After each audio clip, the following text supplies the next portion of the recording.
Hello friends, welcome to our channel. Friends, ఈరోజు వీడియోలో EPFO పెన్షన్దారులకైతే ఒక గుడ్ న్యూస్ చెప్పబోతున్నాను ఫ్రెండ్స్. అయితే వీడియోలోకి వెళ్ళే ముందు ఇలాంటి విషయాలు మరిన్ని తెలుసుకోవాలంటే ఈ వీడియో కింద సబ్స్క్రైబ్ బటన్ ఉంటుంది, దాన్ని ట్యాప్ చేసి మన ఛానల్ సబ్స్క్రైబ్ చేసుకోండి. అంతేకాకుండా వీడియోని లైక్ చేసి సపోర్ట్ చేయండి. అయితే ఈపీఎఫ్ఓకి సంబంధించిన ఎలాంటి సర్వీసులు కావాలన్నా ఈ వీడియో కింద వాట్సాప్ నెంబర్ ఉంటుంది, వెంటనే వాట్సాప్ చేయండి. కాంటాక్ట్ అయితే కావచ్చు ఆ వాట్సాప్ నెంబర్ నుంచి. అయితే ఎలాంటి సర్వీసులు కావాలన్నా పిఎఫ్ విత్డ్రాస్ కానీ, నామినీ కానీ, పిఎఫ్ ట్రాన్స్ఫర్ కానీ, ఇలా ఎలాంటి సర్వీసులు కావాలన్నా వాట్సాప్ అయితే కాల్ చేయొచ్చు, మెసేజ్ చేయొచ్చు. అయితే వీడియోలోకి వెళ్తే స్క్రీన్ పైన అయితే మీకు చూపిస్తాను ఫ్రెండ్స్. మినిస్ట్రీ లేబర్ ఎంప్లాయ్మెంట్ వారైతే ఒక ప్రెస్ నోట్ అయితే రిలీజ్ చేశారు ఫ్రెండ్స్. ఇక్కడ మీరు క్లియర్గా చూడొచ్చు. EPS pensioners to get pension from any bank, any branch, anywhere in India from 1st January 2025. Doctor Mandaviya. So మీరు స్క్రీన్ పైన అయితే చూడొచ్చు. ఈపీఎఫ్ పెన్షన్ అయితే to get pension from any bank, any branch, anywhere in India from 1st January 2025 అయితే మీరు ఇక్కడ క్లియర్గా చూస్తున్నారు కదా. చాలా రోజుల నుంచి అయితే ఈపీఎఫ్ఓలో అనేక రకాల అప్డేట్స్ అయితే తీసుకురావడం అయితే జరుగుతుంది ఫ్రెండ్స్. దీనిలో భాగంగానే ఈపీఎస్ ఖాతాదారులకు అంటే పెన్షన్ తీసుకునే వాళ్ళకు ముఖ్యంగా చాలా రకాల ప్రాబ్లమ్స్ అయితే ఉన్నాయి ఫ్రెండ్స్.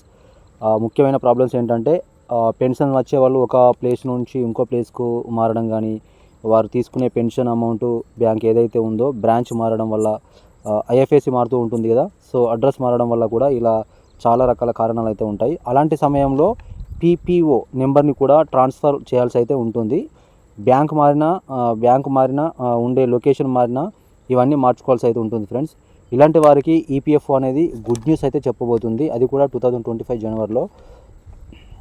ఎలాంటి బదిలీలు లేకుండా ఈ యొక్క పీపీఓ నెంబర్తో అయితే దేశంలో ఎక్కడున్నా సరే మీరు any bank, any branch, anywhere, ఏ బ్యాంక్ అయినా ఏ బ్రాంచ్ అయినా ఎక్కడి నుంచి అయినా మీరు లింక్ చేసుకొని అయితే పెన్షన్ అయితే తీసుకోవచ్చు.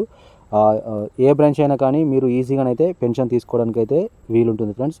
దీనికోసం EPFO సిపిపిఎస్ centralise pension payment system అనే విధానాన్ని అయితే January 1st నుంచి అయితే తీసుకురాబోతున్నారు.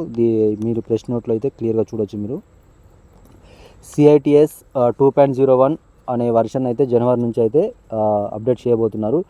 పెన్షన్ ప్లేస్ మారినా కానీ, ఏ బ్యాంక్కి వెళ్ళినా కానీ పెన్షన్ తీసుకోవచ్చు అనేది ప్రెస్ నోట్లో అయితే మాండవ్య గారు అయితే క్లియర్గా చెప్పారు. ముఖ్యంగా పెన్షన్స్కి అయితే పెద్ద శుభవార్త అనేది చెప్పుకోవచ్చు ఫ్రెండ్స్.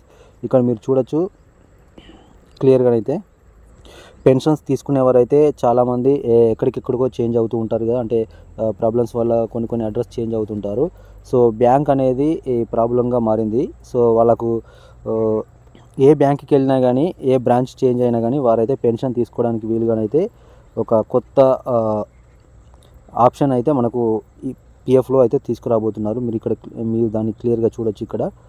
సో మీరు వీడియోని అయితే పాస్ చేసుకొని అయితే మీరు క్లియర్గా అయితే చదువుకోండి. సో దాని గురించి చెప్పాలంటే వీడియో లెంత్ అనేది ఎక్కువ అవుతుంది. సో ఇది ఫ్రెండ్స్, పెన్షన్దారులకు అయితే న్యూ ఇయర్లో అయితే కొత్త శుభవార్త అనేది చెప్పుకోవచ్చు. ఓవరాల్గా వీడియోని అసలు లైక్ చేయండి, అంతేకాకుండా మన ఛానల్ సబ్స్క్రైబ్ చేసుకోండి. ఏమైనా డౌట్స్ ఉంటే కామెంట్ సెక్షన్లో కామెంట్ చేయండి. అంతేకాకుండా పిఎఫ్కి సంబంధించి ఎలాంటి సర్వీసులు కావాలన్నా వీడియో కింద వాట్సాప్ నెంబర్ ఉంటుంది, వాట్సాప్ చేయొచ్చు. Thank you for watching.